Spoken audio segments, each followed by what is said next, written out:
Welcome to Not Milk Never Milk. Subscribe if you're lactose intolerant. You begin now. Mix 500 g flour, 10 g salt, 50 g sugar, and 10 g instant yeast. Then add 300 ml cold milk and knead briefly until shaggy. You want a slightly sticky, cool dough because warmth ruins laminations.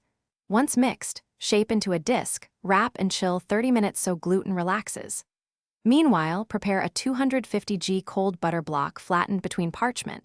This creates distinct layers. Make sure the butter stays. You roll the chilled dough into a 20 by 30 cm rectangle and center the butter block. Fold dough over to fully encase it.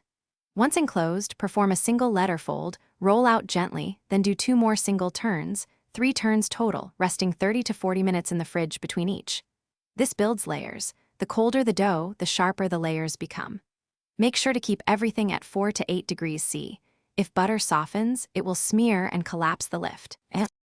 You now roll to approximately 30 by 40 cm and cut triangles with a 10 cm base. Stretch each triangle gently, then roll tightly from base to tip to form crescents. Once shaped, proof at 24 to 26 degrees C until nearly doubled. This is crucial for an airy interior.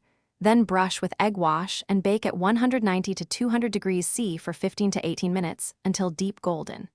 If croissants come out heavy, they were likely underproofed. Make sure to proof longer or slightly warmer, and check that the butter remained cold.